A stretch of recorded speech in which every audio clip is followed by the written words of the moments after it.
finish your snacks, get your water. It's time to get to your seats, everybody. Get to your Yes. seats, get to your seats, get to your seats. Oh dear, oh dear. Hold on, ignore everything, everything. I had the slide starting at the wrong place. Hold up. That's professional right there. Anyway, welcome to the Kino Corner.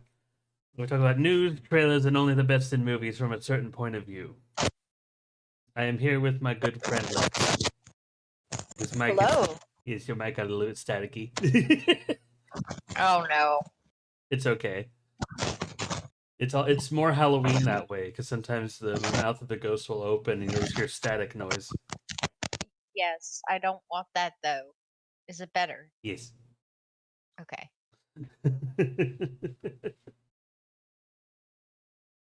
Yeah. Hi everybody. Yeah. So yes, as you see today, we are doing the Halloween episode. We're just thankfully the trailers seem to reflect that. There'll be just everything. The theme of the day is just Halloween, not necessarily scary, but when we get to the main topic, just movies that make us think about Halloween, which will mostly end up being scary films. But well, I mean, eh, everybody thinks of comedy movies and all of that most of the year, so it's time for the spooky season to have its time. the spooky season is upon us. But now to go back, I could have honestly just left it on this slide. Oh well, because yeah, it was on the movie news slide. But movie news is the first thing I want to talk about. There's not a lot. The first thing I want to talk about, ever so briefly, is very recent news, as in like it came out like an hour or two before this started, and I just didn't have enough time to make a slide for it. But and I kind of judged. I don't even know if I want to anyway, because all we know is just that it's happening. That there's go in a May of 2025, there is some sort of Spider Verse versus Venom verse thing.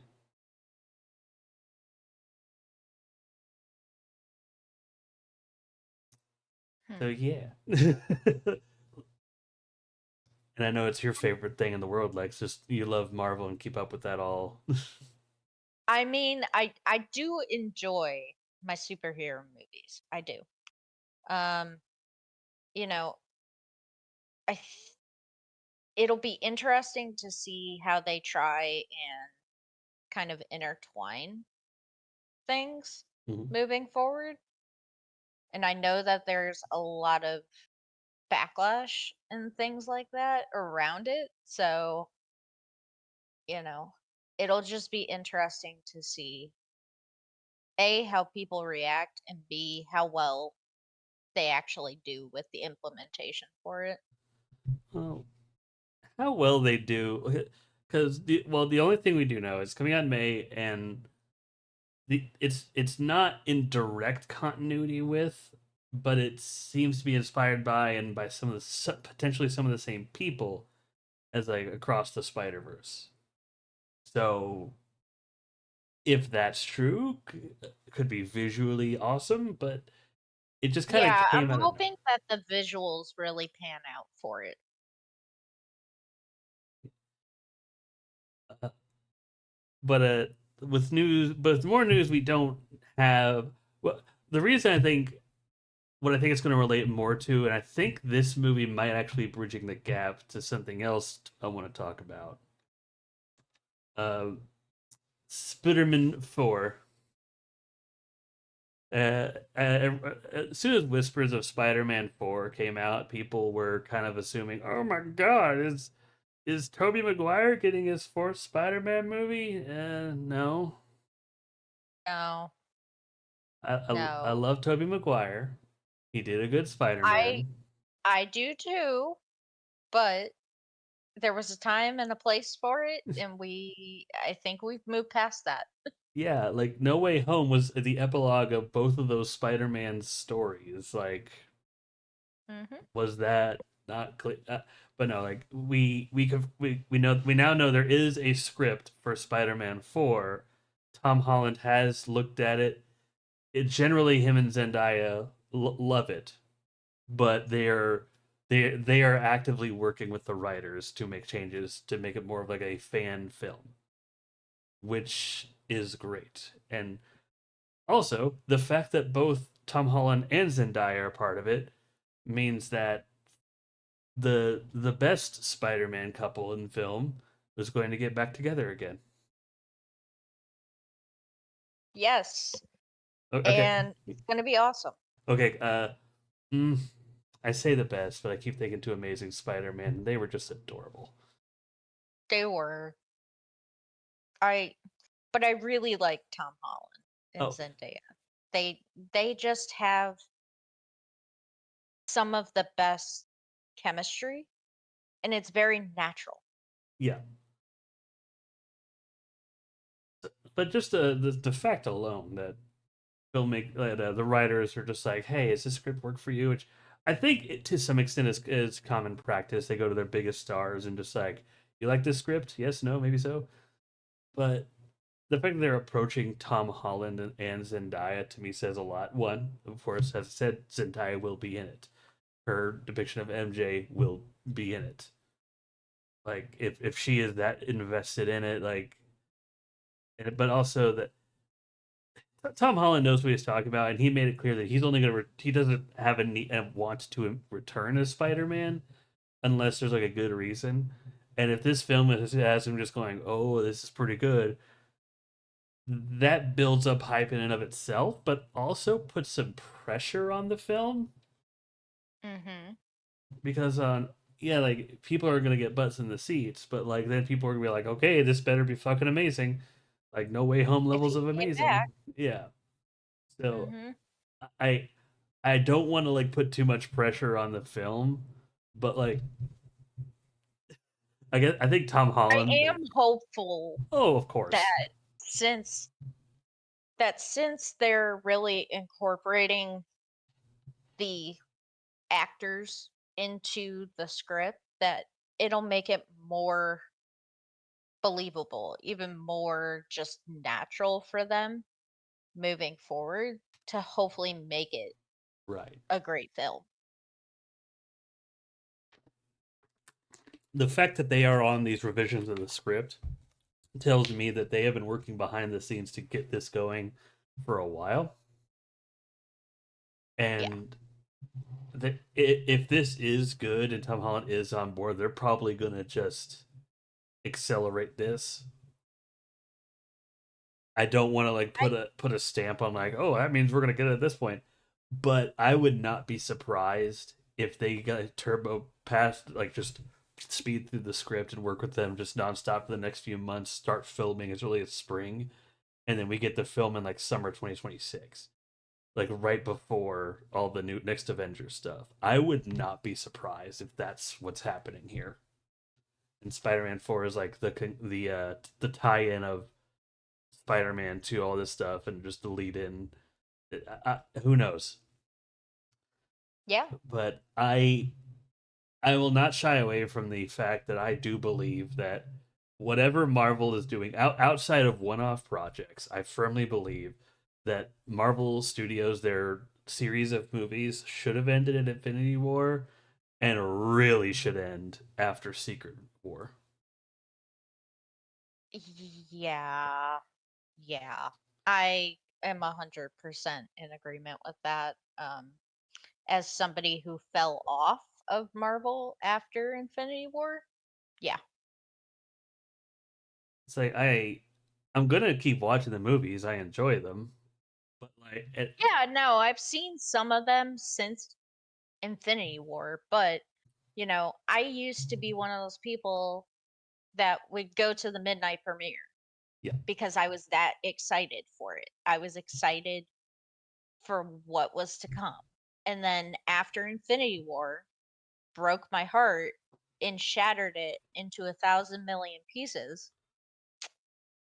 um, yeah, it just, I feel like it would have been the best decision to make if they had just ended it the way that they ended it.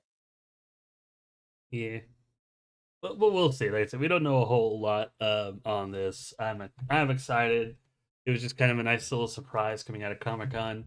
Speaking Yeah. of Comic Con, there were a lot of trailers, a lot of bits of news. Some of the trailers we're going to talk about here, but a lot of the trailers that came out are like second trailers for things we've already talked about, like Batman Ninja versus the Yakuza League, which still looks amazing. My opinions have not changed, but we're not going to get to everything Comic Con. And if there's something that comes out at the end of the day today, yeah, it's probably gonna be something I cover next time. But yeah, next piece of news that I'm a bit just kind of, huh. Um, Andy Serkis is directing a new Lord of the Rings movie, not just starring, directing. Uh, I mean, Um, I mean,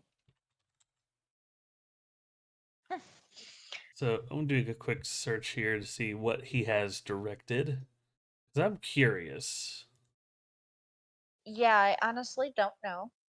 So he has directed 5 movies previously, the upcoming and with 2 movies upcoming, including this one. The 5 movies he directed previously, 2 I've never heard of, and 3 and 2 I haven't, and 3 I know of that haven't seen. One a movie called Breathe, a movie called The Ruins of the Empire, never heard of either. He has directed a movie I saw everywhere in the '90s called Heavenly Sword. Sure. He Okay. directed Mowgli: Legend of the Jungle. I assume that's a Jungle Book adaptation. And most Yes. recently, what probably netted him this, Venom: Let There Be Carnage. Yes. I still have not seen the Venom movies, but I have heard not if you go in with tempered expectations, you're just gonna have a fun time because these aren't movies that are trying to be high art. They're just trying to be funny, just whatever. I I love them. Yeah. Um, Okay, so the Mowgli movie is currently on myself. Netflix. I don't know. I might watch that around November. Um, he is directing Animal Farm coming up. I loved Animal Farm as a kid, so like that'd probably be my best judge of his directorial skills when it comes out next year. Wait, you mean the book? Oh yeah, Oh, like I didn't know. there's an animated movie based off Animal Farm, which is totally fine. There apparently is a live action thing, and there is he's doing an upcoming telling of Animal Farm in a movie next year. It's in development. Okay. Don't know if it's live action animated or what, but I said that to me because I'm more familiar with that story.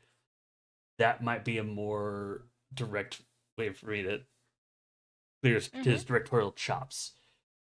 But let's assume that he could probably do fine.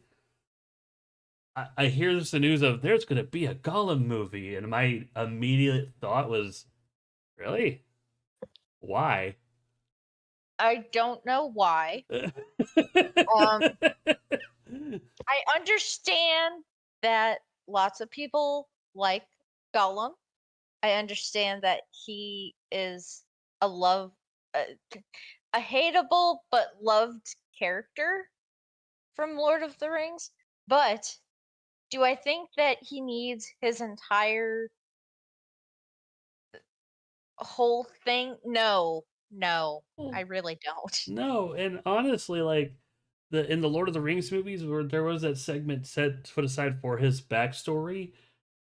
I don't want to. Again, I don't want to just ruin any build up and hype for this movie, but that little backstory we got in the Lord of the Rings movies that showed him as his slow descent to what we know him as, that was enough for me. Like, like Yeah, that is pretty much what the books yeah. the books don't go much into his backstory either. And so I don't know what they're going to kind of build with this film. Um because it's not going to be really based on anything. It's just going to be based on interpretation, I guess. I guess, and officially the title. Let me look up the title here real quick. Indie Circus Gollum movie. Also, listening to that voice for an hour and a half or 2 hours, So the I don't movie, know how I feel. yeah. Well, here's the fun part. The movie is going to be called The Hunt for Golem. So who knows if that's going to be like starring Golem? They're looking for Golem for some reason. I mean, obviously, it's going to take place before. Like the only thing that I could find that is like interesting is just the whole Golem angle is a bait and switch, and maybe this is like a story of like some Nazgulers or something searching for him because he does have the ring for a good amount of time, Mhm. and it is just kind of like that's the literally the only interesting angle. And if that's what the movie is, fine, but that's still kind of in the territory of like, is that a necessary story to tell? No, no. I have a feeling that this is more just kind of like Harry Potter. They keep making more and more spin-offs of Right. being at Hogwarts and things like that. And I feel like with they did the Hobbit movies and they did the original Lord of the Rings. So I guess it was they somebody thought it was due time to give another little spin-off to get people excited again. Yeah. Yeah, again, a lot of the news that's come out recently, it's very bare bones. Like we know that Andy Serkis is making the Gola movie. We just don't know details. There's no trailers. There's no heavy details in the news. There, Mhm. there is the there is other movie news, but it's more industry stuff about movies that I'm not the biggest. They're very niche projects. So news is very light this time around. So I want to move directly on to trailers because there are five trailers I have here that I think are worth talking about. all Yes. all for different reasons, mind you. But the first one, I know you're excited about the Wolf Man. Yes. I think this is the one that I am most excited for. So uh, I need you to understand my. I told you I had reservations on this movie.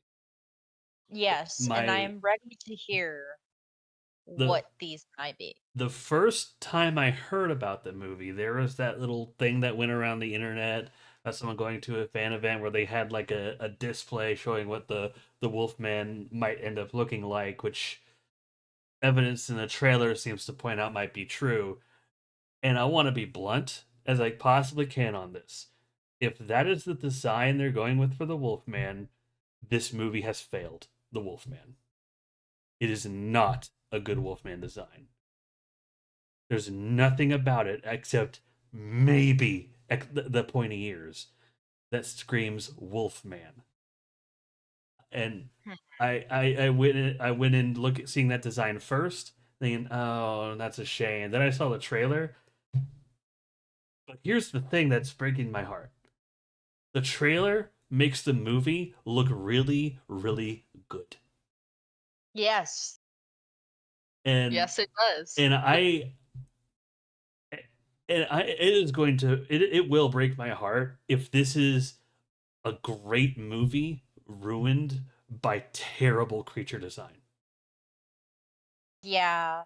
That's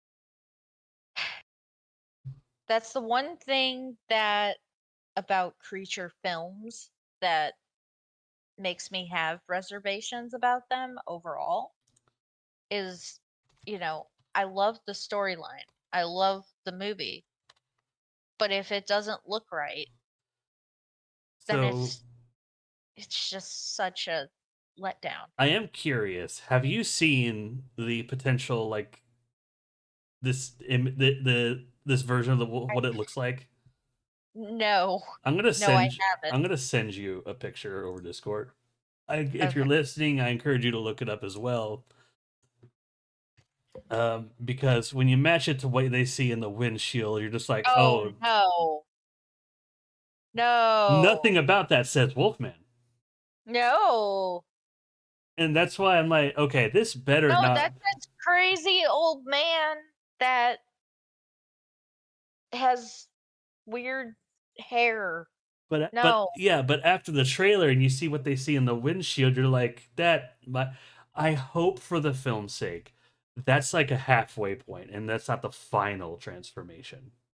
If that's what Blumhouse is about to give me with this film, I'm going to be super upset With because all yeah, with all the shade they throw at the dark universe, with all that they talk about like wanting to honor like the films, like it's not hard. I've spoken in depth about like not super in depth, but I have spoken previously about how much I love the Benicio del Toro Wolfman, how much I love the Werewolf by Night that Marvel put out. You can do a Wolfman. It's not a particularly difficult concept, but when I look at this, I just look at it's like it's not a hope that Wolfman. this is not what they're gonna do. Yeah, I hope it's not what they're gonna do because I love Blumhouse films. yeah. I know that's a controversial opinion, but I have always really, really enjoyed their films. And I believe that they can really do better than Now, whatever the heck this is. I, I do want to point out that technically speaking, and I want to try to be as fair as I can, technically speaking, there's no official word from Blumhouse or any of the film goers saying that that picture I just showed you is the final design of the Wolfman. However, Yeah, there is a lot, and I mean a lot, of circumstantial evidence that points to that it being. points. So until I Yeah. see otherwise, that like it, oh, it's So so even unfortunate. yeah, even though I'm I'm scared now to see what it's going to look like, I still think storyline wise and plot wise that it's going to be super super interesting. Oh, absolutely. And I love the angle they're going with. I love it so much Yes. because Mhm. the fact that it's told from the mother. Actually, side note, I'm with a lot of the people in the comments when I saw like the dad and these two people, Yeah. and that one lady was like, "I'm your wife." I think I let a visual. Really? Like Yeah, she I was looks really a young. little yeah, I was really off put by that because I thought it was going to be like two sisters or whatever. Right. Um but I think also because the this is the director that did The Invisible Man. It is. Um and so I really enjoyed The Invisible Man. I know that there's again a lot of backlash for it in regards to like the original MonsterVerse and um, throwing shade. But Mhm. I again, I am more for the storylines, the plot line, the character development that you get. And in The Invisible Man, they do that really, really well. And so I'm hoping that we see that play out in this version of the Wolfman Uh, because I yeah. think that there's so much wiggle room for them to really build a great story around this. Mhm. Like the, if you really want to break down the original Universal monster movies, I think what a lot of modern companies get wrong, with the sole exception being the 2010 Wolfman movie, is you need to at least in part view the monsters as victims. Yes. Yes. Like Well, It and that's goes all the way back to the original, uh, when Mary Shelley wrote Frankenstein, mhm. and it it's all about a misunderstood, grief-filled character. That's what Frankenstein is. And you really should try to encompass those things within the film so that the audience feels those things when they're watching it. Because if you don't, then you just have, ooh, I'm spooky. Ooh, Yeah, I'm a monster. I'm awful. yeah, But that's not the point of these films. The point of these films is to show, hey, this is human nature. This is human psychology that truly embodies the worst of the worst within us. yeah. This is a movie. Like on one hand, that's why the part of the movie that makes me at least still want to see it. Like this is very clearly going to be a movie about a family being forcibly torn apart by this dark world around them, and I think that's a wonderful angle. Uh, I am I think modern Universal monster movies can be done well. I know it's not everyone's favorite, but I will always point to Dracula Untold as the best modern telling of Dracula. I know Renfield was funny, I Okay. know that, but like no, I love Dracula Untold.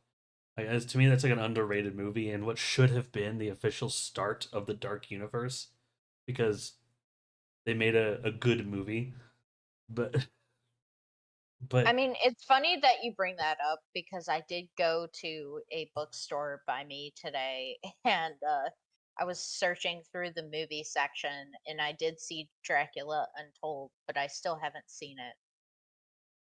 yeah, it is very good.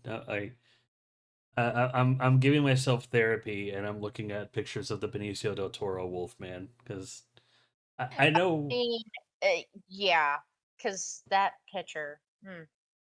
I know why. Okay, from a filmmaking standpoint, I know why they would want to avoid some Wolfman makeup. There's no way around it. It's expensive. It's costly. Like it's time consuming. It is. It just is. Like you But can't. it's so worth it. Yes. Like, but and even knowing that, and they haven't directly said that's why they're not. But when I look at this design and this costume, I'm like, okay, but like I could tell from the trailer you're showing this transformation in stages.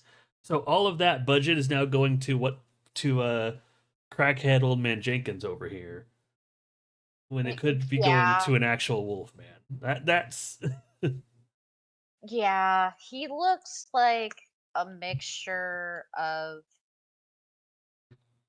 the I don't know if you saw this film, Sam, but the visit that Blumhouse did back in like 2016. no. Um, yeah, it looks kind of like the grandfather from the visit meets like Fang. Because that's all I could see on this picture is the weird teeth. Yeah. It's just, it's so odd. I don't know. Like I want an official, like an actual official word from Blumhouse about this. Because again, like they haven't said anything, and what that tells me is like that likely is the design, and they are now testing the waters and they're realizing, oh shit, that's people don't like that. They might be pulling a Sonic. I think that's the trend, and I hate that that's the trend because I don't want to get all conspiracy theorist, but I know Mm. people praise the first Sonic movie for like they fixed Sonic. No, my conspiracy theory is no, they fucking didn't. I think they made that Sonic for the trailer, and with how many shots they would have had to reshoot, where people looking at Sonic at a completely different fucking angle, I don't believe for a second they reshot as much of the movie as they did. Yeah. Like again, conspiracy theory. If they did redo it, they did. Cool, good on them. but I feel like that's starting a trend where people are just gonna put out like a product like, you don't like this, got it, we know you're not gonna like this, let's pull that back and give you a cool wolf man. Like I That's a terrible marketing idea to me, and if that's what they're doing, I might actively not see this in theaters because of that. Like, commit to an idea. Yeah. I I'm still really excited though. Blumhouse doesn't put out a whole slew of movies all the time, so, I hope that they take their time with it and that they show what they're actually capable of doing. Right. Well, that's our reservations. All of my reservations tied for me to the creature design and just how they're broaching it. But outside of that, again, watch the trailer because it looks good. I can't even It looks sugarcoat it. visually stunning. Like it, I want to say stunning, but it is like it does capture the atmosphere that it's going Yes. for. Like Yes. And that suspense, that uh dread that you get from watching it, that's what I love. That's what I love about horror movies yeah, yeah, dreadful and because paranoid. Those are good descriptors for like what the trailer is depicting. yes, yes. And you see the the family dynamic changing throughout the trailer, and it's always so intriguing Yeah. to see how that's going to end up playing out on screen. Well, I want to move on a little bit. The next trailer I want to talk about. Uh, well, to shift gears a lot, there was a trailer recently for a show from YouTube's own Markiplier for The Edge of Sleep. Apparently, this was a podcast show he did. Everything was just audio based entirely, and he got the opportunity to film a show, and here we are. But I I did not listen to the podcasts. Maybe the real monster was the friends we made along the way. Wait a minute. But I did look at the trailer for Edge of Sleep. For those who haven't, it's basically about a group of people who are all awake right now. And at one point, they notice that everyone who falls asleep one night or just one morning, whatever, once they fall asleep, they die. They're dead. They're not waking up. Their pulse is gone. Everyone who goes to sleep dies peacefully. Like, so everyone around them is dying peacefully. And it's not like a sudden thing. It's literally when they go to sleep. So there's a whole bunch of people that'll just go home from work, go to sleep, and just kind of die. Yeah, which is a very odd and unsettling concept, I think. So, and these are people who Markiplier is the group of survivors who are just dealing with this and just they're all awake. They just woke up. So they are like the first episode, they're like fresh awake and everything. And the big emphasis in the trailer is the sense of time about like what happens to your body after like 1 day with no sleep, 2 days with no sleep, etc. And it looks like it's going to be a very psychological horror show.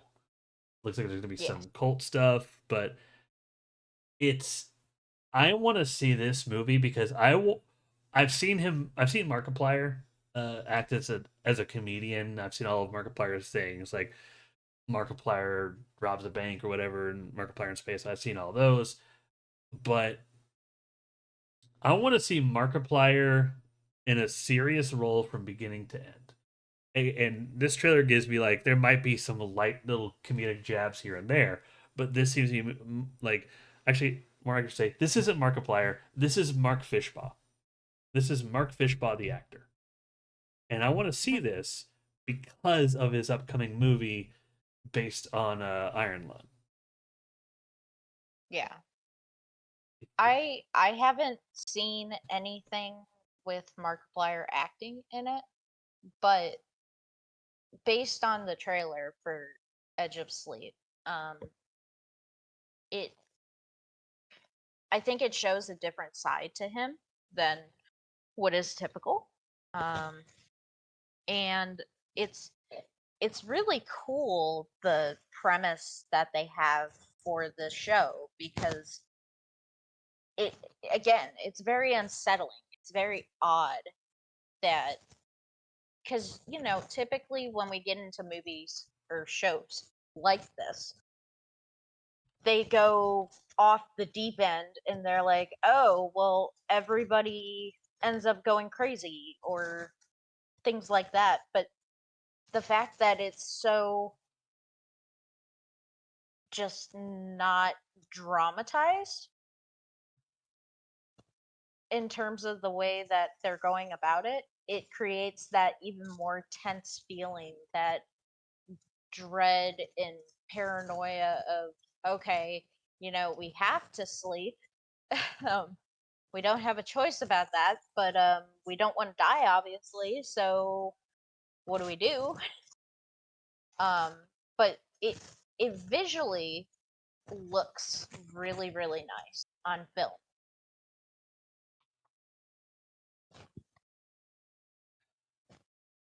Yep.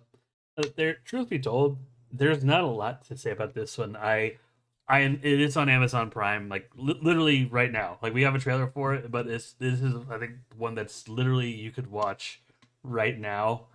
I'm really thinking about getting a 30-day Prime just so I could watch this.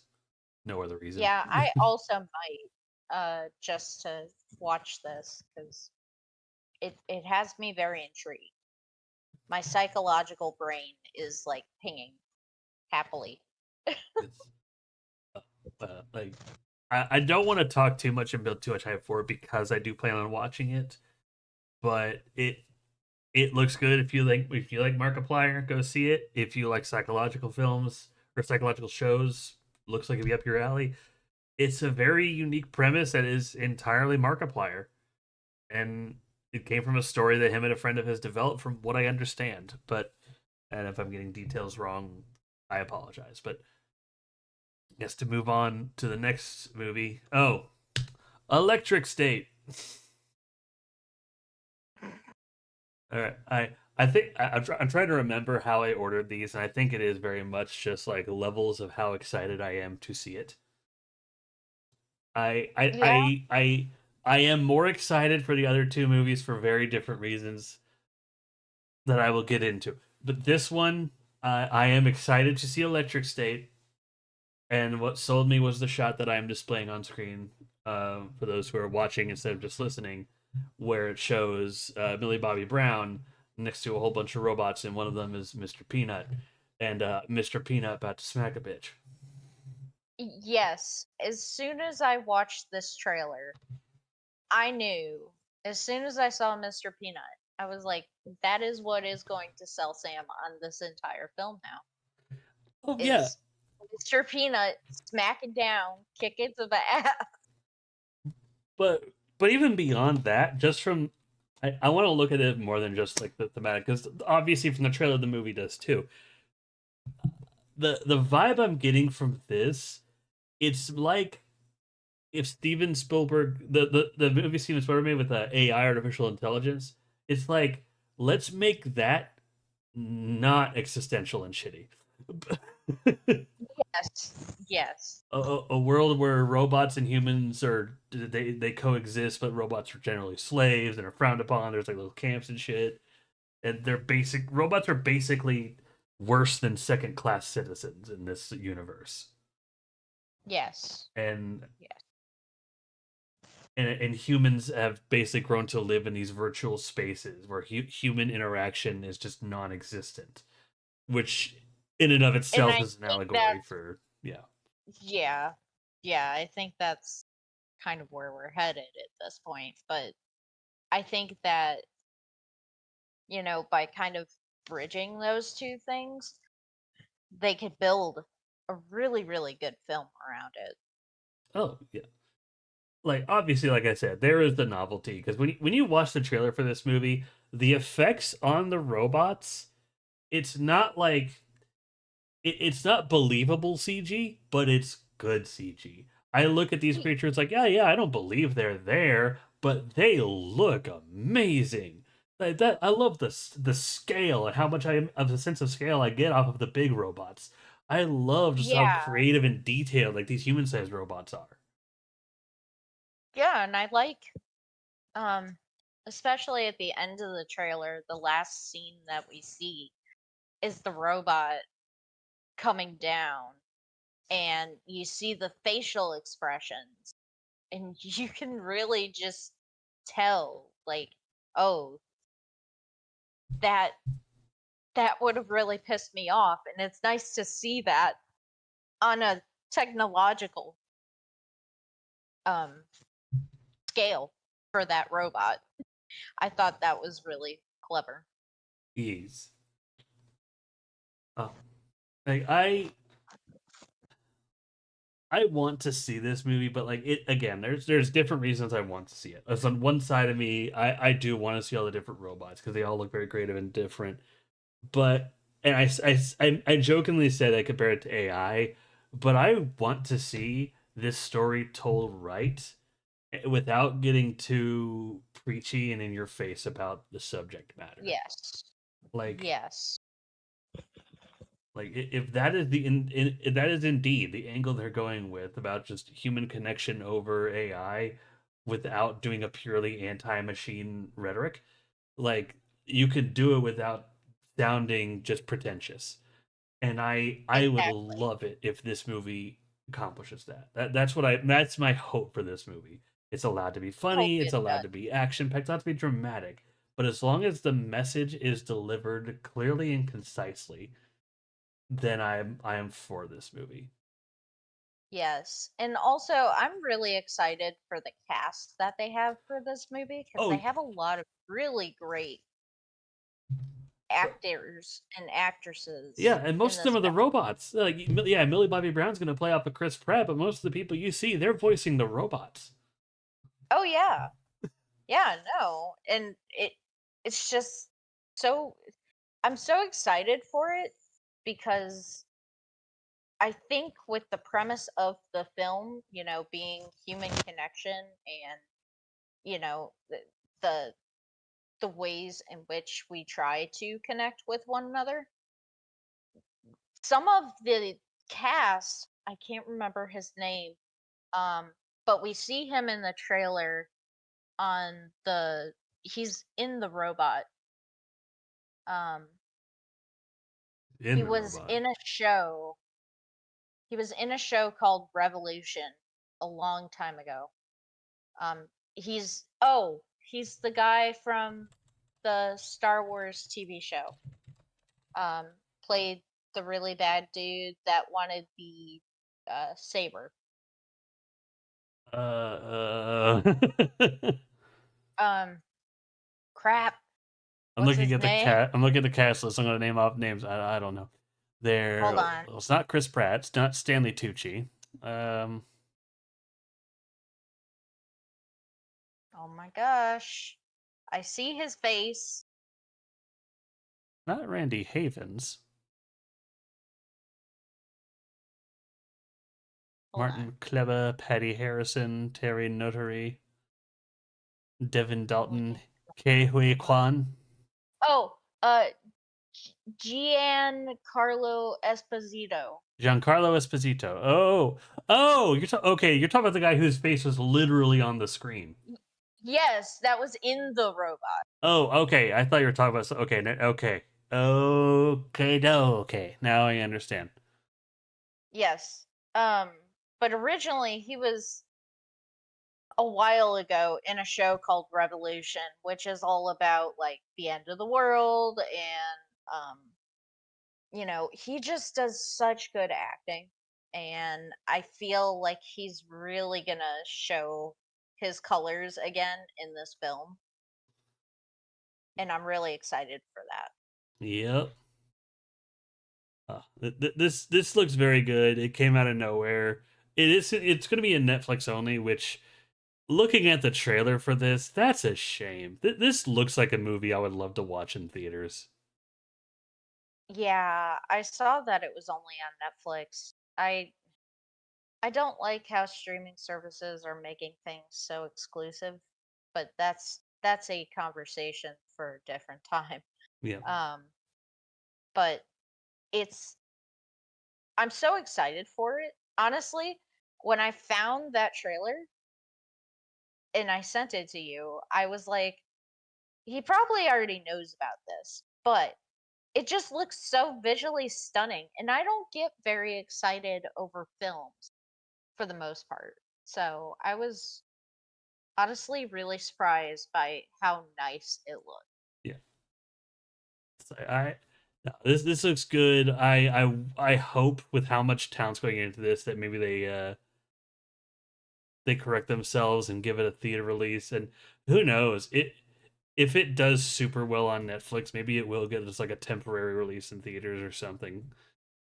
But Yeah. that's my hope. With every I have the IMDb pulled up and the trailer's just kind of playing in screenshots. So I look at it as like, no, this is just there's so many shots that I want to see on a big screen. Yeah. Just I agree. so many good landscape shots, so many shots of just the giant robots, so many like this looks amazing. But before I gush too much on that, there's some other movies I want to gush on just as much too. But to get to the one that's less divisive first, The Legend of Ochi. I want to Yeah. see The Legend of Ochi. It looks I adorable. yeah, I want to see it as well. Um my one reservation Mm-hmm. that I have is that it is being done by A24 Fair. because A24 is notorious for having weird things with their films. um, No, no. but that's my main reservation is just the producer. I mean, I get it. You look up a list of all the films they did recently, and most of them are horror movies. So, Well, and the last one that I did see was last year's Talk to Me, yeah. and I was so excited to go and see that film. You have no idea. I was so excited. Went and saw it. I was so mad when I left because I it was just such a letdown. So I hope that their non-horror movies are much better than their horror movies. That's what I'm hoping for. So I'm looking at the list of their movies, and they have done non-horror movies that have been received very well. Yeah, they did Iron Lung or not Iron Lung, Iron Claw and Disaster Artist, two very different movies. Neither of them horror per se. Let's see what else they did here. Okay, it comes at night. That's The Lobster. I've heard The Lobster is more of like a comedy ish. That was okay. Waves, I guess they Murray. did Spectacular Now, Oh yeah, which Everything Everywhere All at Once. That's the one I was thinking of. okay. That's one I know everyone just universally loved, and I haven't seen it. Don't hate me. I haven't seen it. I've seen a lot of their horror, but I have not really seen much else from them. So, but what gets me with this movie is this kind of movie. Well, just like the kid finds the mysterious creature. This is the kind of movie I grew up with a lot in the early in the 90s. yes. Like and Yes. And the it's nostalgia. it's nostalgia, but there's so many tropes that this movie does differently that looking back make so much more sense. Because as an adult, I look at and I had this passing interest in animals and biology, and I love animals. One thing that is so frequent in kids movies that as an adult, it's just one of those like little things that I always just kind of shake off. Oh, that doesn't make sense, but whatever. Whenever a character wants to get the trust of a little creature, like a notable instance of this would be in something like Nausicaa in the Valley of the Wind, something like that. They'll like hold out their hand to the creature and let it like sniff it or lick it or bite it until they're like, "Oh, your friend," and then like let go and then just go on their shoulder. That's not how animals operate. But in No. this trailer, like this thing is like she's trying to be nice to Starling at her, so she gets her fake teeth and just goes and just makes her go, yeah, Starling back, and it's like, oh shit, okay, it's and then just like, oh Exactly. shit, like it's just like, no, no, I'm bigger, listen to me, and it does, and then from that point on, it doesn't trust her, but it's basically like that trust is built over time from the movie. But that's what I Yeah. mean. There's so many little things this movie seems to do that are in direct opposition to these tropes tied to this movie. That I'm like, I am so excited to see what else this potentially does. hmm And I completely agree with you because I really got that old adventure um like let's just enjoy this film for what it is feeling from it. yeah, And again, it's been a long time since I've had some of those feelings about film. uh, it, and of course, what's his name is the main hunter. I can't think. Yeah. Yeah, there's again a lot of really good cast Oh, in I this am terrible bad with names. Willem Dafoe. film. Uh, Also, Finn Wolfhard. He's the kid from fucking Stranger Things, right? Yeah, he is. The kid from Stranger yeah. Things is the brother. Mhm. But It's there's not a lot of star-studded like cast members. I think Finn Wolfhard and Willem Dafoe are the biggest names. Helena Zengel, who's the main actress you see, uh, she's done stuff, but nothing big. I'm trying to think. Yeah, there's nothing else. What the? Yeah, none of these are films I've heard of. But no, but I shouldn't judge it off that, like, because this film looks fun. This film looks yeah. charming as fuck. I want to see the little Gizmo reunite with his mom. I love the little humming he does. Yes. Yes, that's exactly a great comparison is Gizmo from Gremlins because it's just ah it's such a lovable little fluff ball. And also the cinema and the scenery that they have around it, it just looks so nice. Yeah,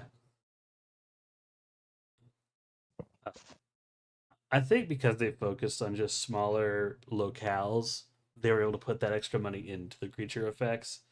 Because just like with Electric State, these effects they don't like look super. They're not Planet of the Apes, but I'm gonna look at these like no, these still look damn good because there's not a Yeah. lot of effects.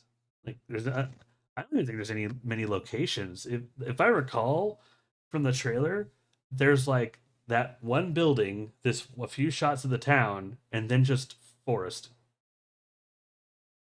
Yeah, exactly. This film is great, but the next movie I want to talk about, I know it's your favorite in the list, the monkey. Oh, oh my god. Monkey. I am. Oh my god. I have so many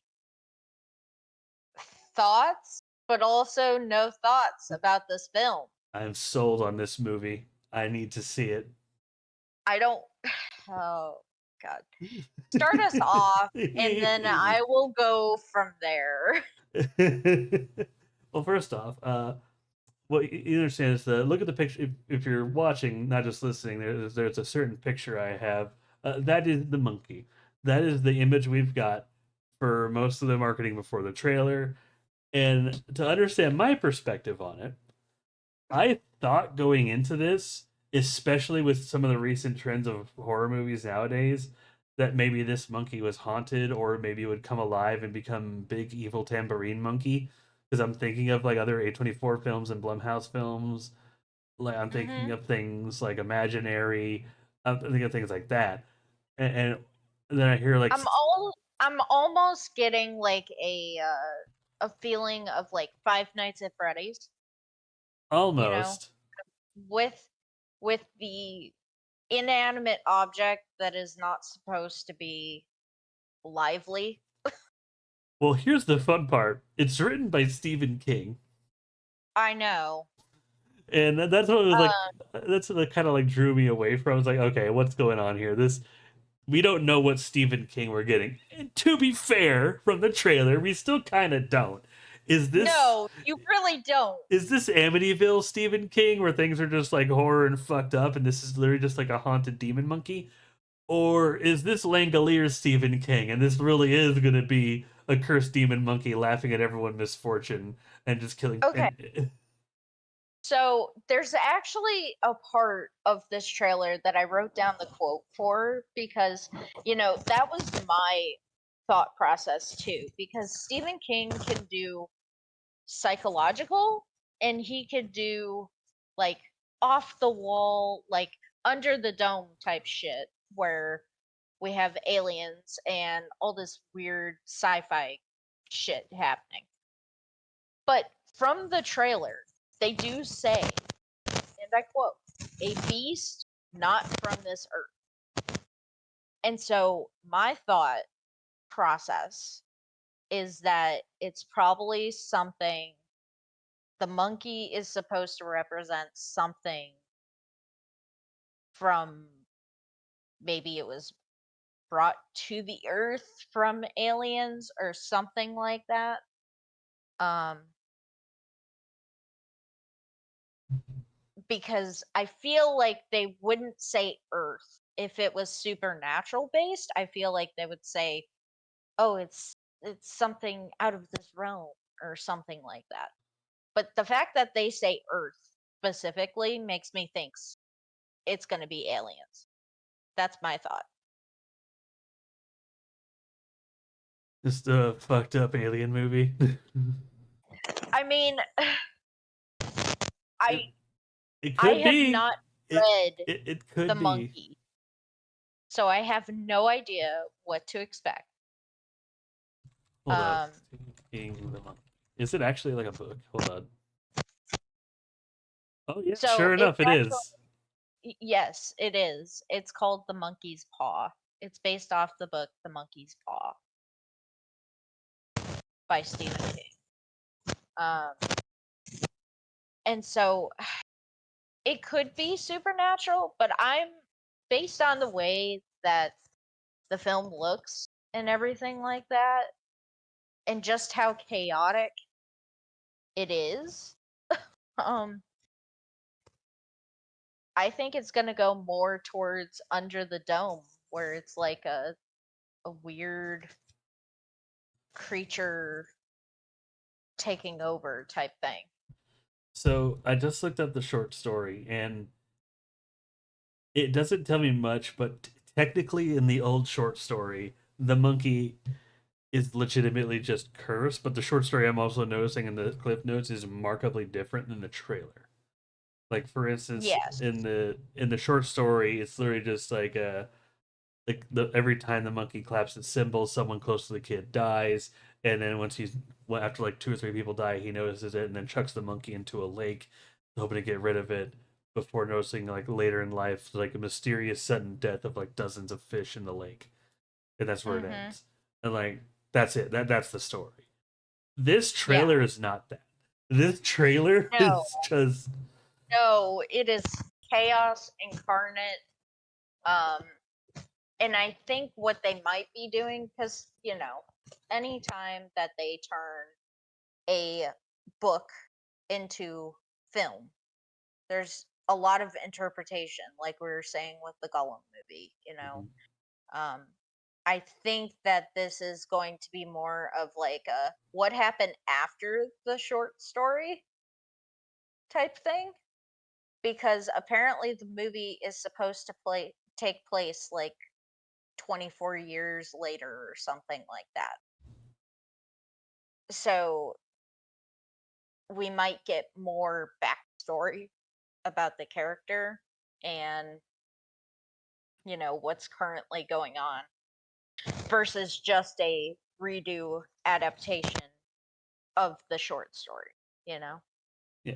Well, like yeah, no, the trailer I got uh is it's leaning into batshit insanity more than anything. Oh, absolutely. Like the trailer literally says like all the kills are fucking crazy. It's like, oh, all right. E- Everybody dies. Yeah, no shit. Um, the only note that I wrote for this trailer, Sam, was everybody be cray and suicidal. These bitches weird. Oh, I I think that I look forward to the day where I go to the theater and I just see the poster that's just this monkey staring people down and people are just like, oh See, no. and that monkey is like notorious in horror movies for being disturbing and for being like what it's supposed to represent. And I always had a fear of those monkeys.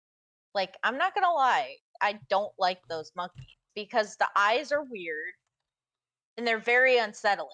And also, it should not be able to move on its own. I'm gonna get you a tambourine monkey for Christmas one year.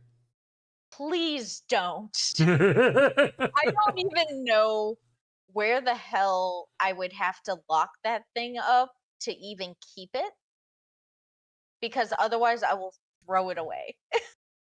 And then if it comes back, then I'm sending it to you, Sam, and you can deal with it. Okay. You mail it to me, it just comes back to you the next day. Absolutely not. Mm-mm. Mm-mm. What do you think of sock monkeys? Yeah, what do you think of sock monkeys, Okay. Lex? I don't mind sock monkeys. I love sock monkeys. I actually have one in my car. It hangs off my dash. But those damn tambourine monkeys. Mm-mm. They should not exist. Also, the picture that you have, that just no. The teeth. Look, Between the teeth and the eyes. Uh-uh. this is what I found when I looked up the movie. This is Oh, an I official know. promotional for the movie. I don't know what you I want. I know. I just hate it. I absolutely hate it. It's just very unsettling. It's like dolls and clowns. Because you love clowns. No. Yeah, you love clowns. Mm. I know you're gonna bring up something later on. Of course I am. So But speaking of yeah. that is a good point to move on. So there's technically one segment before we get to the main event, which is newer recent films. I don't want you to mention anything Halloween related that you watched recently. Is there anything like you knew you saw in theaters or anything just new on streaming that you've watched recently? Um Because this could be a very short segment, not gonna lie. yeah, it's probably gonna be really short. The only thing that I can say that I have watched was on Netflix, and it was called, hold on. Uh, was it this? Was it this one? I think so. Hold on, I'm making sure that I'm talking about the right TV show before I bring it up. I'm making mental notes. Like, so I'm gonna get you a tambourine monkey, and I'm gonna get Griffin a sock monkey for Christmas. Oh, poor us. I found the perfect sock monkey for Griffin. Like the eyes are different colors, and it's holding a knife. Okay, so this is what I've been watching recently. It's called Mayfair Witches on Netflix. Okay. And It's actually honestly, it's perfect because, spooky season is my favorite. So it does go with the Halloween theme. It is based off of Anne Rice's Witches of Mayfair book. And it is very intriguing in the way that it portrays the characters. So the story is that there's this girl that doesn't she has these weird abilities that she just found out about. And she's a surgeon and a doctor and whatnot. But one day she ends up actually finding out that when she gets angry, she has the capability to like cause people to have like an aneurysm type thing. Um, and it's all about this family. She doesn't know who her real family is. And so it's just a very unsettling story. And you find it takes place in New Orleans, which, is notorious for voodoo and witchcraft and stuff like that. So it just has a very Halloweeny vibe to it. It's quite enjoyable, kind of hard to explain. I'm only on episode 4, but it feels like I've already been through a lot of it, if that makes sense.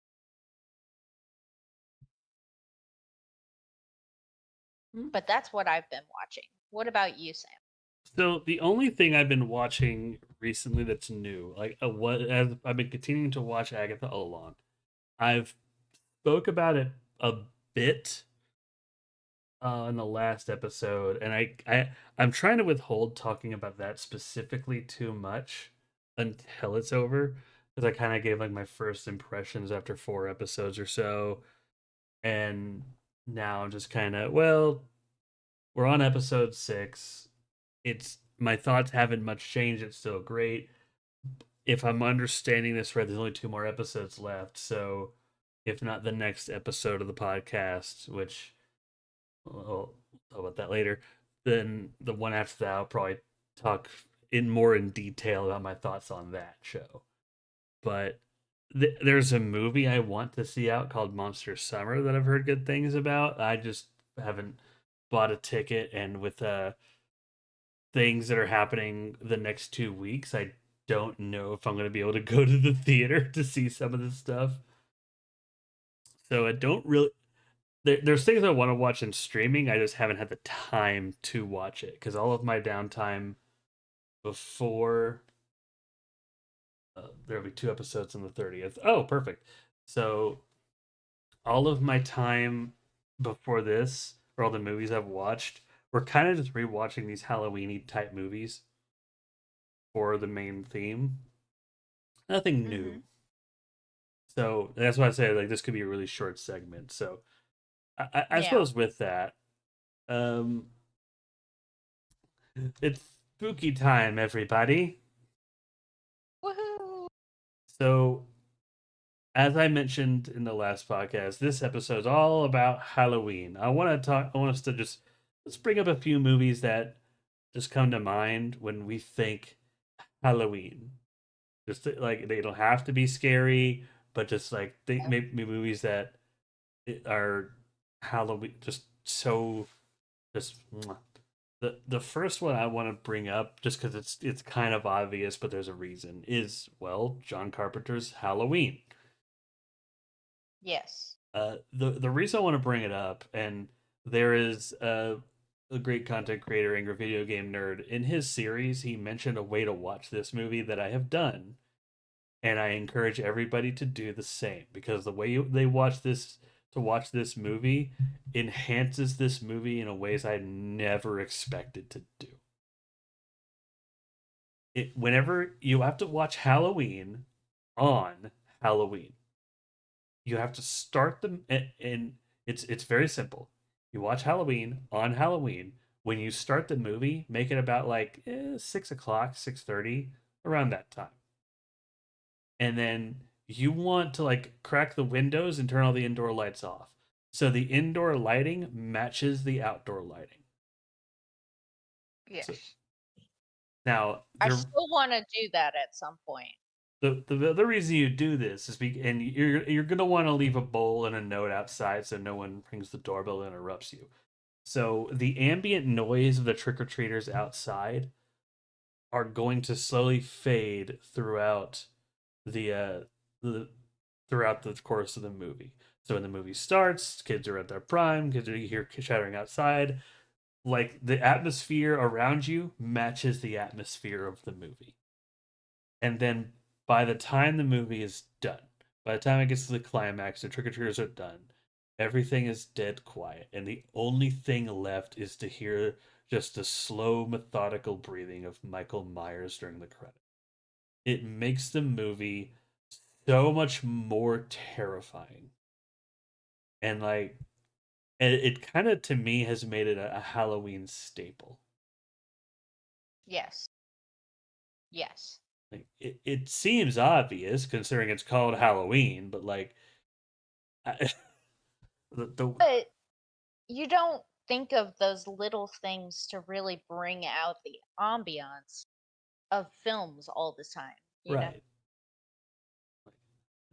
I know for myself right now, one of the main things, because I've been watching Halloween based movies and spooky movies and everything for the past few weeks here.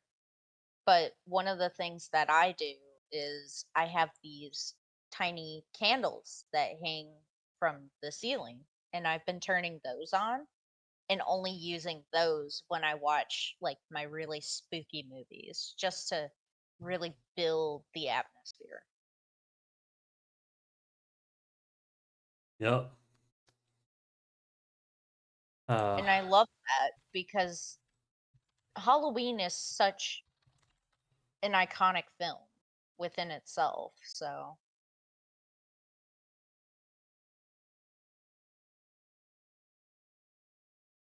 it is. What other well, I have other movies I could think of and I want to at least bring up briefly. Like this I know initially when I made this podcast I said like, "Oh, we're just going to talk about just like one or two movies." But I'm now at a point where I'm just like, "You know what? I just kind of for it's going to be one where I just want to just bring up lists at a time for now." But what movies do you think when you think Halloween? Like, what movies come to your mind? so there's multiple forms of Halloween movies for me. Um, one of the main ones that I'll start from my childhood. So one of the main ones that I grew up watching when I was little was Halloween Town. Okay. I know it receives a lot of hype and a lot of people are really over it. Um, but every single year, without fail, I watch Halloween Town because it just has that kid friendly nostalgia of, oh, it's Halloween and there's magic in the air, and you get to be whatever you want to be. You don't have to like decide, oh, I'm going to go with this traditional costume because that's what everybody else is being. I was always that kid that loved to be obscure with my costumes and things like that. In Halloween Town, th- just the whole vibe of the town, and you see the creatures and the dynamics that the creatures have. And I think it goes back to something that you said, Sam, about, you know, monsters being misunderstood. And that's what that film is about for me. Um, I I watch it every year, and I always enjoy it. And also Debbie Reynolds, you can't beat it.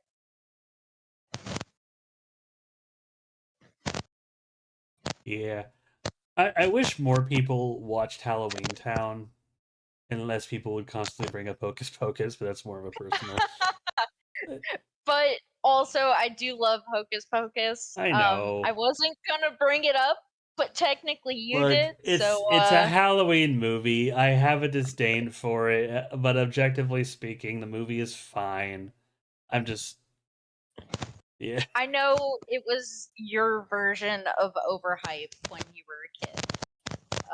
Um, I was overexposed to that movie. I'm kind of done hearing about. Uh, and that's understandable.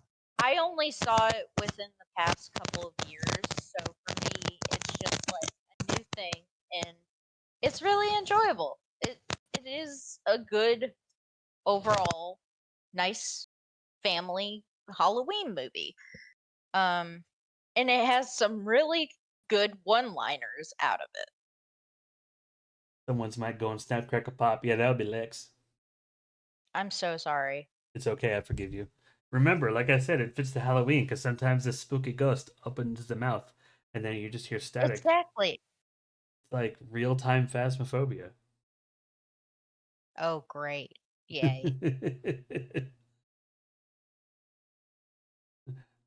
How old are you? Are you friendly? How old are you? Where are you? Are you friendly?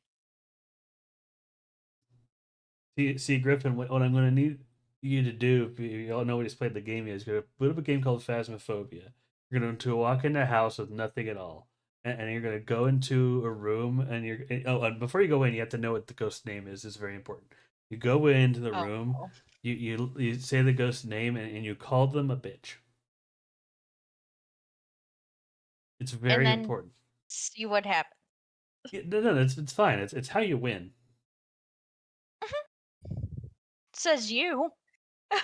I am playing my game. I'm not playing. I know you miss doing the hokey pokey, but can you not try to kill everybody, Sam? That was a fun day. Like, I still love that. Like one day y'all are just sitting there playing the game, like in the house looking for stuff, and you just hear like, "And you put it 2 times in, and you're like, "What are you doing?" And they just see me going back and forth in the door, and then it closes. Like, "What the Yes, fuck did you do?" It's like I was playing the hokey pokey, and, I was playing the hokey pokey to try and get you killed. and it worked. So I mean, I won my game. Oh my god. That was a fun day though. It was horrifying, but it was a fun day. Yes. Ooh, one Halloween movie. Oh, I can actually think of three more Halloween movies that I think are all important to bring up. Um, one is Paranorman, since we're on the subject of this kid-friendly Halloween movies. Okay. Have you ever seen Paranorman? I have not, but I have seen Monster House. Okay, I like Monster House. Paranorman to me is so much better, and I know with how the kind of movies you like, you would love Paranorman. Okay. I will have to add it to my repertoire Like, for the rest of this week. I could gush on and on about the movie. Like, have you seen Coraline? Um, I cannot watch Coraline. Well, why? Um, because it is too close to being dolls. That's fair. Um, and dolls and clowns are my two absolute worst fears. So what you're saying is we should watch Killer Clowns from Outer Space. It, I knew you were going to do that to me. And the answer is still no. Love or hate the movie. Yeah. That theme song is rocking. Duh. But yeah, no, Coraline I have not watched because it too closely resembles dolls to me, and that will give me nightmares until the end of time. Well, fortunately, with Paranorman, it's I less do about know it's dolls. visually stunning. So the Paranorman, I assure you, isn't really about dolls. It's about ghosts and witches, Yes. Yes. and you That like is what I've ghosts. heard. I do like ghosts. Yes. Ghosts don't scare me. So, yes. I'm probably gonna watch Paranorman tonight after this. I'm thinking about that movie. I was like, damn, that was a good movie. Damn, that was a good movie. One of the Yes. best gay Yes. characters ever was in that movie. I'm not gonna say who, like I'm not gonna say who or what makes him awesome, but if you've seen the movie, you know why I think that. No spoilers. What's another film that you think of? Oh, scary stories to tell in the dark. Oh, yes. Yes. Okay. Love that film. Love the books. See, I actually last Halloween I found the audiobook for the book, and I just wish that in the movie they'd given just a little bit more screen time to the short story about the guy eating the toes, because in the audiobook it is hilarious the voice that they use for it. I just wish in the movie that we'd gotten a little bit more time with the guy that put toes in his soup. so the reason I love that movie, just from a filmmaker standpoint, is there is a clear difference between like horror movies for kids and horror movies for adults who are more traditional. Hmm. What we need more of, and I think we had this as a kid with shows like Are You Afraid of the Dark and Tales from the Dark Side, stuff like that, is more of that. Goosebumps. Goosebumps is more of those shows that are like for teens, for like that transition from just like the Halloween towns to like the scary stuff. Yes, And Scary Stories to Tell and in the Dark is to me like that perfect transition film. it truly is. And It's also, the books are marketed towards teenagers, yeah, and so that's why it it does that. it's scary without being like too just terrifying. It's it's gruesome without being bloody, and Yeah, at the end of the movie, it's ultimately hopeful. Like it accurately presents like proper like fear and scary tones in a way that it's basically just a step up from what kids who should be watching that movie the first time are used to. exactly. Like you see the progression, you see the monsters, you see the the suspense build up, but then you get the resolution, Mhm. and that's what kids need. Kids need a finite of, okay, things were horrible, but now they're in a better spot. I think my favorite, like, I know it goes through a whole bunch of the scary stories. Well, the one that I find the freakiest, and I know it's probably your favorite too, is the lady in the red room. I knew you were going to bring up that stupid lady But it's your that wants to favorite. give She wants to give you a everybody hug. a hug. I don't want a hug. She wants to give you a hug, Lex. I don't want a hug from her. I would rather deal with the man that put his toes in the soup, okay? Who ate my toe? Who ate my toes? The Ooh, that's a fun question for scary stories. Of the entities that appear in that movie, which of them would you be more like willing to face? Mm, mm. That's a toughie because And, my first thought is the man with the toes, and but conversely, which one do you fear the most? definitely the red room lady. She's terrifying. If I had her walking towards me, I would probably keel over and she would get me because I would have a heart attack. I think maybe one of the easiest ones might be actually the, I can't remember exactly what it was, but the girl in the bathroom when she gets like the spider thing. You'd rather deal with the spider bites? Honestly, if it's just the one spider bite, I could probably do that. S- Or Well, So it's a spider I mean, bite that they're erupts all into more terrifying. spiders. They're all No, I'm not saying terrifying. like which I don't like scenario any you'd of want to be in. I'm saying like which entity, like if you were just faced with it, not bound by the story, which entity would you rather have to deal with? Like you think you have a chance of coming out on top from? them. Probably the scarecrow if I had to choose, Oh, see, because for me I it's the feel like I toe. could make it. For me it's the toe because at the end of the day, to me he's just a zombie, and like zombies are so like culturally like I don't have to deal with it. The one that scares me the most is actually the scarecrow. Really? Like And why again, is that? like when I really thought about it, I thought it'd be like the big contortionist dude, but I have this weird level of fear where like if something is obviously this is a creature that I can't do anything about, like there's no shot I can't do anything about it. Like my fear just kind of goes to apathy. Like Yeah, when I look at when I was if of course I'd be afraid in the moment, like if I was running from like the contortionist dude, but at a certain point I know if I can't do anything about this, I would just kind of like ah shit and just kind of what. But with the scarecrow, he's like straddling that line for me.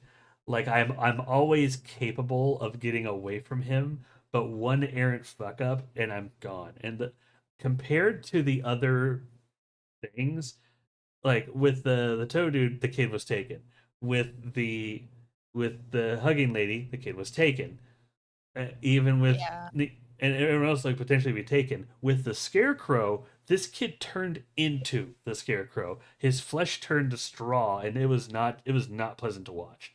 I mean, for that, Oh, come on. You like Harold, Sam. I like Harold just like as long as he's attacking somebody else because that bully deserved As it. long as he's going after somebody else. No, just the idea of me just slow, like my flesh slowly turning into straw. I mean, just like technically Yeah, speaking, I do fear that more than I fear the others.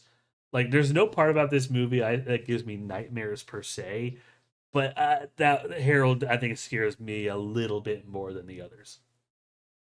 yeah. I think I think for me, growing up in the Midwest, Harold doesn't really scare me, because I grew up on the corn. So Harold and we can chill. Yeah. Oh, see, I didn't. That's probably why like things like Jeepers Creepers and Harold are just kind of like, well, I'm not living on a fucking farm. See, but that's how I feel watching movies like The Hills Have Eyes and Texas Chainsaw Massacre, Oh, you don't want to come to because Texas? I do, but not for that. Definitely not. Don't want to meet the hillbilly redneck uncle up in the hills? Yeehaw. No, The Hills already have eyes here in Tennessee.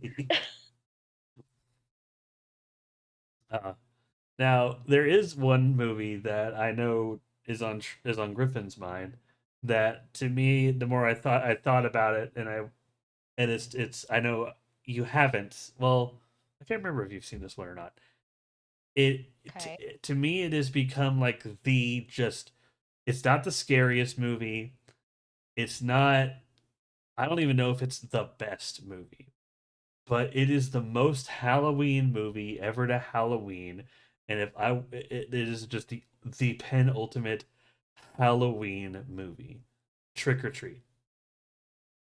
I have not seen it. We I need to want fix to. that. It is like it. Parts of it are scary. Parts of it are so funny. Like it.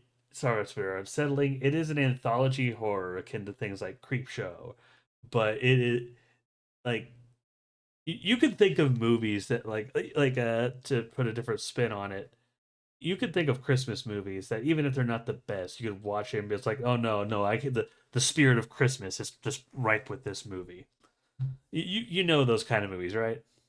Yeah, yeah, This is that, but Halloween. Like, yeah, it's not technically the best movie to ever exist. I'm sure if I nitpick, I found a few things wrong with it. However, like, it is the most. It is one of the only, even more so than the movie called Halloween. It is the most Halloween movie ever to Halloween. It hits every aspect of it ahead, not just the trick or treating, not just the costume wearing, but even all of the old traditions, all some of the pagan stuff, some of the classic monsters. Everything's there. It's just Okay. Halloween just threw up on the theater screen, and you're just enjoying the show. This gruesome, wonderful, awesome show. So it sounds like we need to have a movie night at the end of this week, Sam. Maybe next Sunday because I'll be busy on Saturday, but I'll talk more about upcoming schedule here in a bit. But no, just Well, Trick or Treat is ah, I love that movie so much. Ah, now I know you don't like scary movies, but I don't want to. I know we haven't talked about a whole lot, and but if you, but there is one side of Halloween movies that a lot of people go to, and that's like slashers and ghost movies. Do you have a favorite like slasher movie? ooh. Um, favorite slasher. Ooh. Let me pull up a quick list. One of the biggest slasher movies that I've been watching, I guess I feel like it's a slasher movie. Um, is the original Hellraiser trilogy. Well, the original, yes, absolutely is a slasher. Yes, because I watched all three of those, and a lot of it is just, just pure ketchup. Just like And it's just so odd. Griffin asked if The Crow counts. I wouldn't count The Crow as a slasher movie per se. No, no, no, no. No, like I think of things like Halloween or I Friday the 13th. Saw, even though I don't like Saw, I don't. Well, okay. or Saw Scream. Scream is a Scream better example. absolutely counts. Saw I don't Yes, know. yes. Well, okay. Some of the Saw movies count, but most of them, I'm going to say the first two Saw movies count. Everything I after, would say the first one counts, but then anything past that is well, probably not. even the second one has like that person in the pig hit mask going around for Oh, part of it true, gathering. true, So, true. like I said, the first two count, but after that, no, it's just torture porn. But, Hmm.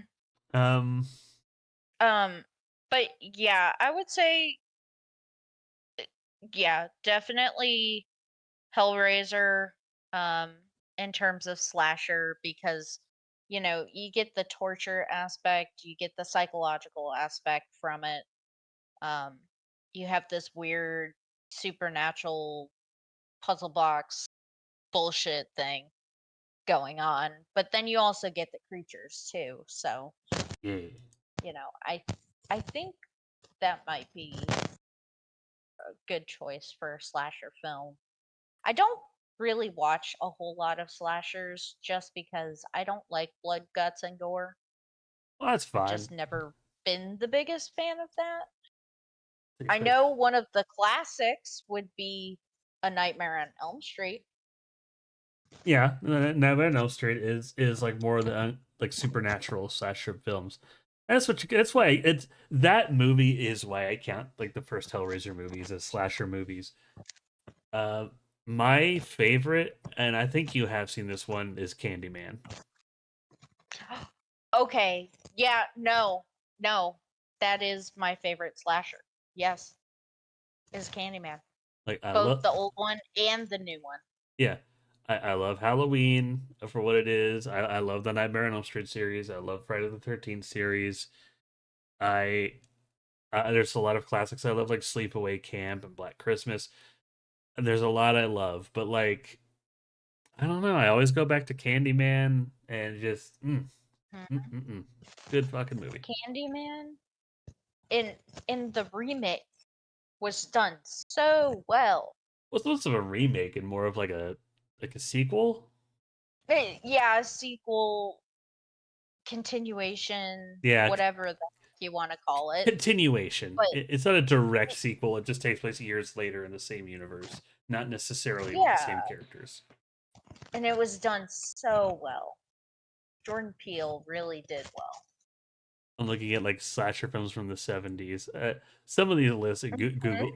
Google's list of slasher movies is kind of like, like, yeah, there's like ones from the 70s. You could totally be like, oh yeah, Halloween, Texas Chainsaw, those count. Alice Sweetheart, When a Stranger Calls. I haven't heard of those, but those look like slasher films. Yeah, yeah, Carrie. And you know what? I'm I gonna know what count you did Carrie. last summer. Yeah, I could Uh, count it Carrie. it lists Rocky Horror Picture Show. Like, no, No, it's no, not a slasher. no. However, That actually, I want is to. good-hearted fun. You know what? Actually, there's one thing I want to tell you about. At work, I was looking up like horror movies in the from the 80s, and because I also do like the trivia at work, I was wanting to do some based around like 80s horror and shit. And when I looked up just 1980s horror movies, the one that stood out to me that I'm just like I looked at it for half a second where I was like, no, no, that fits. Is Return to Oz. I have not heard of that. It is the sequel to Wizard of Oz, and Google lists it as a horror movie. And I'm like, no, no, that is a horror movie. That's a movie that will scar children. The one from 1985? Yep, Return to Oz. Do not let the marketing What? fool you. That movie is freaky. What in the world am I even looking at? What picture do you see? I just typed in Return to Oz, clicked down, and just looking at the Google page for it is I Okay, I'm going to say this because I'm looking at all the images. There's one in particular that I could assure you is AI. It looks like a lady with chains and like a weird metal shit around her. what? Okay, so that's not the one you see. Good. But do you see one that's like a lady with like taking off her head? No. Oh, spoilers. But anyway, because that I see that a lot when I Google search Return to Oz. But Um but no, this looks actually terrifying. oh, it is And why was this dubbed a kids movie? because it's a sequel to Wizard of Oz. See, look, there's a Okay. Oh, scarecrow. no, I found the weird headless what? No. Oh yes, I had no qualms with Google pointing out, no, no, this is a horror movie. It's like you're right, Google. Return to Oz is Um a horror movie, and I have it on DVD, and I might watch it this week. oh my god. Yeah, no, I didn't even know that was a thing. But if I'm gonna be completely honest, the original Wizard of Oz movie, when I watched that for the first couple of times, used to scare the crap out of me. Okay, this film will give you so many mixed emotions, mostly fear. So you see the Mostly fair. so Okay. do you see the picture? So her three companions this time. There is the soldier who takes basically the Tin Man. His name is TikTok. He is Okay. literally a wind-up soldier, like one of the protectors of Oz. He is Ugh. awesome. This thing okay. I also found the chain. Yeah, no, that's AI. That's not in the movie. I assure you. Okay, thank God. There are so many weird AI looking pictures that are.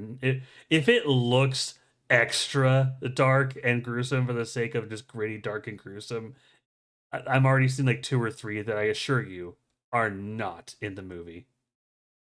Yeah, these pictures are giving me like chills down my spine. Um I don't like the way that the scarecrow looks in particular. You don't like his derpy ass smile? No, nope. I'm not a fan. Okay, okay. I'm gonna send you. Okay, I'm gonna promise I you would this. rather take on Harold. I would rather take on Harold. I'm gonna send you a picture of like the main like people, Dorothy and like because here's the fun part. This is literally directly after the events of Wizard of Oz. That's the timeline where this movie is. And you want to know how this movie starts? Again, how it starts is Dorothy is like just a not long after the events of Oz. She's basically going on about her adventures to her family, and her mom thinks she's crazy, so she takes her to get treatment in old time America. Oh, let's do some shock Crap. therapy. Yep. Yep. Electroconvulsive therapy. Yeah, that's how the movie starts. But no, like the picture I sent you is the three people And that this is still dubbed as a kids movie. it is, but it's more of a horror movie to me. But Yeah. the three people or the three characters, creatures, whatever you see with Dorothy in the picture I sent you, are basically the companions for the majority of the film. Again, there's TikTok, the soldier. There Mm-hmm. is the Pumpkinhead, who they simply call Jack. Jack's awesome. He is by far my favorite character in the movie because Okay, he at least doesn't scare the shit out of me oh when I no, look at him. he is the one part about the movie I am sure you would unapologetically love because Okay. Jack basically they find a way to bring things to life in a room and they end up bringing Jack to life. They build him a body. And there's actually this sweet conversation about Jack how he wants to call Dorothy mom because technically like Aw. so from that point on she's like, "Are you okay, mom?" Just Oh. like Jack is an innocent child and I love him. And Yes, I love that. the moose is literally just like a moose head they found and when they bring him to life the same way, he is the Gump. He calls himself the Gump and his body is Hmm. literally just a couch. Okay. So yes, they are literally sitting on his body that they tied together with rope and shit. Oh. Yeah, Okay. yeah, it's so weird. It's so weird, and I love this group. Oh, and instead of Toto, she has a chicken. Uh, well, now we know where Moana's sidekick came from.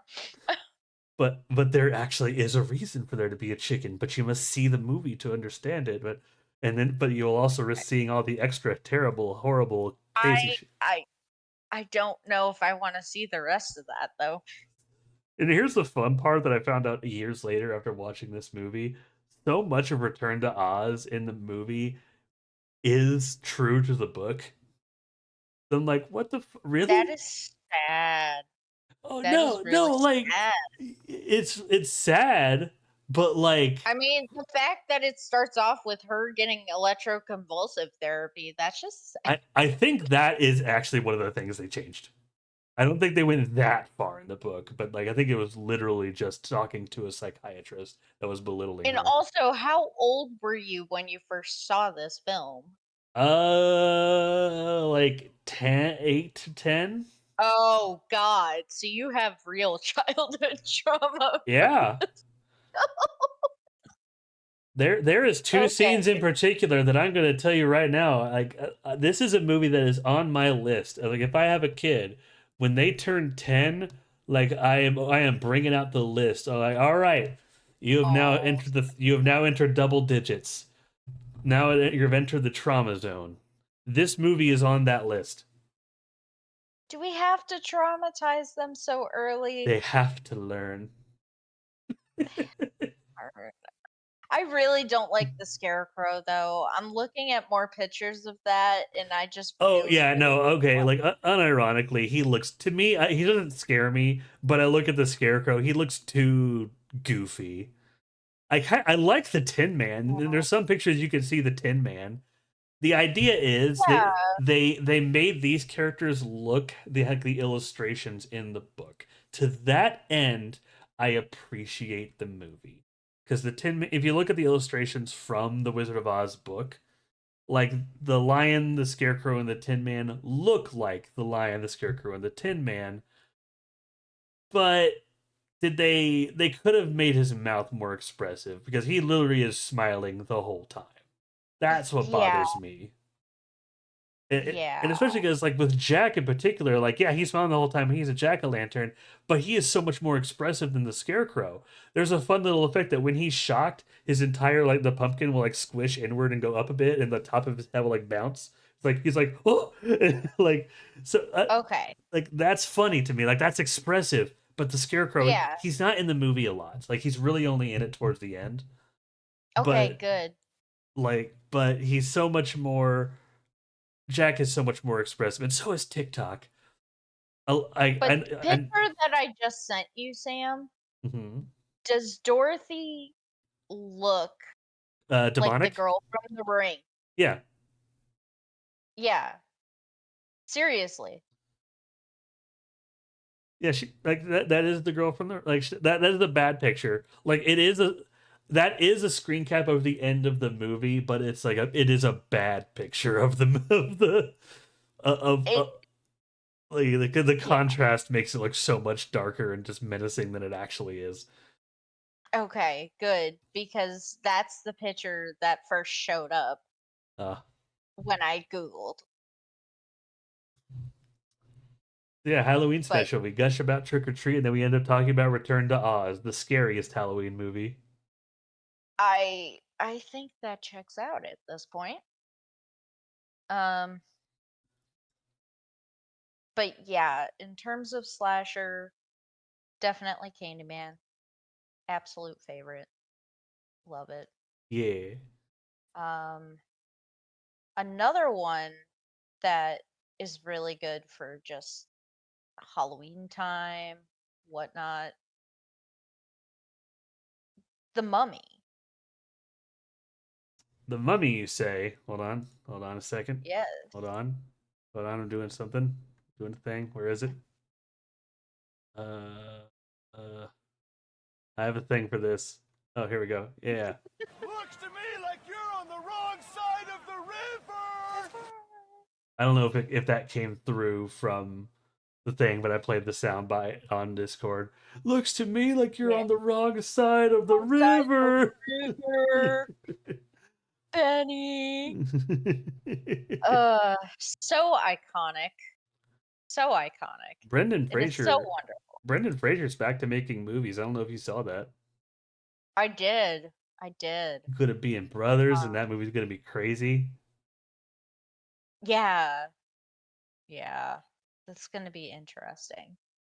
But yeah, no, I always grew up watching the Mummy movies with my dad, and they used to scare the ever loving Jesus out of me. I remember with the bugs scene in Oh, particular. oh yeah, no, the scarabs are legitimately scary. Um, yeah, I would hide behind my dad's legs while watching that part, and I would have to shut my eyes because it would terrify me. The other thing, and this was my form of childhood trauma, Sam, because I was about 10 when I watched the movie for the first time. Um, my dad would chase me around the house making the same sounds as the Hmm. mummy. Yes. And then my very impressionable 10-year-old brain, I had this little microscope in my other like toy area or whatever. And my dad convinced 10-year-old me because it was a really cool microscope. It had all these little slides and stuff, and it was all about ancient Egypt and stuff. And they actually had a slide on it that said mummy wrap, and you could look at it underneath the microscope. But my impressionable 10-year-old brain was told by my dad that the mummy was going to come to life through that slide and that he could reincarnate himself because I had a piece of his mummy wrap. And so for the longest time, I could not even go into that room because I thought that if I went into the room that the mummy was going to come alive. It just wants to give you a hug. No, I don't want to hug. I didn't want to hug. Thank you. It's gonna be my go-to whenever something freaks you out. It just wants to give you a hug, Lex. It just wants to give me a hug. Yeah. Um but no, I really do love that film because it's just I grew up with it, and it has its funny moments, it has its terrifying moments. Um, and it's just a perfect time. Also, I got to go on the ride for the Mummy out at Universal, and that's really cool too. If you ever get a chance to do that, highly, highly. suggest doing it because it's such a fun ride. It really follows the film, and you really feel like you're there with Imhotep chasing you. If I ever end up going back to Florida, which I want to do, I do plan on doing that. But I don't want to. I think we hit a good stopping point. We talked about a lot of movies about Halloween in general. I guess before we go into the closing stuff announcements, Halloween is a great time for movies and fun and costumes. Ultimately, if you were to give one movie, it doesn't have to be something we talked about. If you were to give one movie that you recommend everyone watch during this time of year, what would it be? Um, I would say that my one of my top favorite Halloween movies is mm, Lord.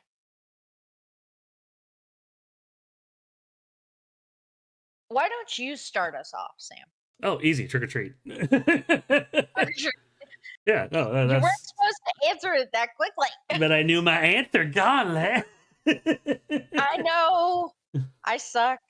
No, I'm an you awful don't. No, you co-host. don't. I watch more movies than Uh, you. It's okay. yeah, you have more options. I have less of a life. Uh, no, that's not true. Happy Halloween.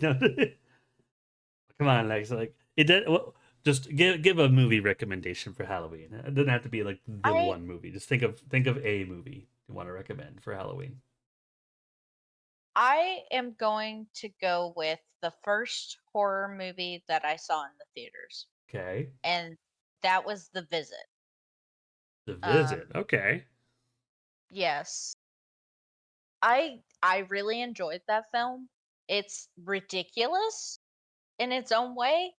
But when I saw it in the theater with my best friend back in high school, it was the first horror movie we were both seeing in the theaters. And I remember just I had just gotten my license. And so I could finally drive us ourselves. And I remember when we were driving home from the movie that we were so freaked out because of what we had just watched. And we were like huddled in the movie seats, cowering behind our sweatshirts at the time. Right. And even though I watch the film now and I laugh at it all the time, especially when the grandfather is like, "Let's play Yahtzee." Um, it's just it's such a nice memory, and it has those aspects of like unsettling, haunted grandparents of all things, and I mean, okay, not haunted No, I grandparents, know, but I like know, crazy grandparents. I What's know, but that's a whatever. funny phrase. It's a haunted grandma. I mean, that's essentially the vibe that you get. And it's just so unhinged and it has so many different aspects to it. And it's really just enjoyable. And it has a lot of really fond memories for me. Yeah. Yeah. Yeah. That's your homework if you're listening this holiday season. Watch Trick or Treat and or The Visit. Yes, That or just you hey, will highly enjoy. if you have something else you want to watch, just watch that. Just watch a Halloween movie. Like Or sure, Rocky Horror Picture Show. or Rocky Horror. I'll give us That's a valid Halloween movie.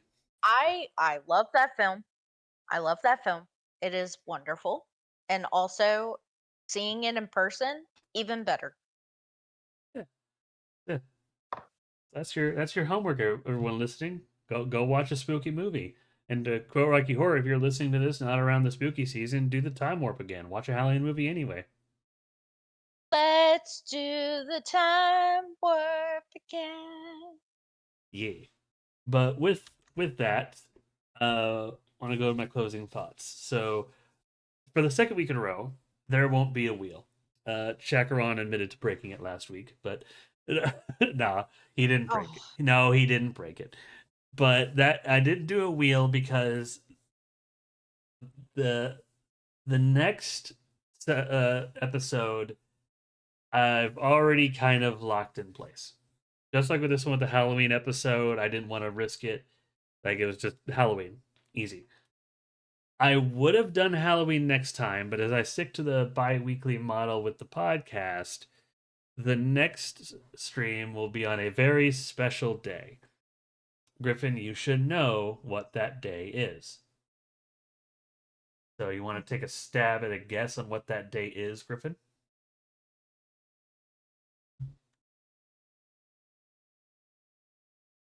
I'll give you a hint. It's exactly 2 weeks from today.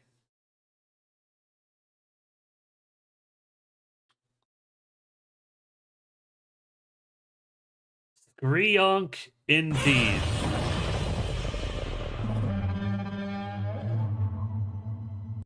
Grionk indeed. And I don't know if you heard it, Lex, but for the podcast, I just played the Godzilla roar. yes, yes. So the next podcast will be on November 3rd. The timing was too correct, so I had to do my Halloween episode this time. Next time will be a completely Godzilla focused episode outside of the brief discussion of trailers and news about that beforehand. But the blunt of the episode will actually be I don't know why I'm doing this to myself, but I'm committing to potentially another really long podcast. I'm doing another tier list.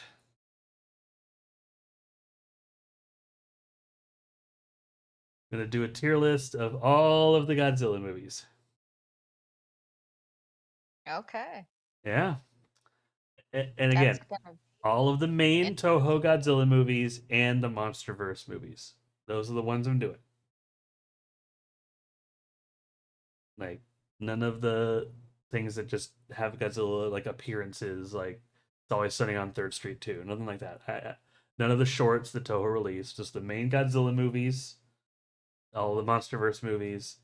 The metric I rate them on, I'll go into more detail of the day of, but next time will be a Godzilla tier list and just ranting about just how much I love or hate one or two, but mostly love Godzilla movies. So yeah, Looking forward to it. it's probably going to be a long one. I'm going to figure out when I want to start and who could be with me, and I have a few things to figure out on that front. I just have to focus on the Halloweeny weenie beforehand. Uh, I have some people I could, but again, I'll worry about that later on this week. In the meantime, though, thank you for joining me this fine day, Lex. Thank you for having me. I'm so happy that we could finally make this work and talk about my absolute favorite holiday and all of the flicks that we enjoy. Yeah, because Halloween is all movie time is all year round, but this is for Halloween. This is spooky month. This is spooky Exactly. season. So Exactly. as there won't be an episode of the podcast on Halloween, we leave you with happy Halloween. Go get yourself some candy. Watch yourself some scary movies. 'Tis the season for some spoops. Absolutely. Yes. And with that, we bid you adieu. Bye, Goodbye. everybody.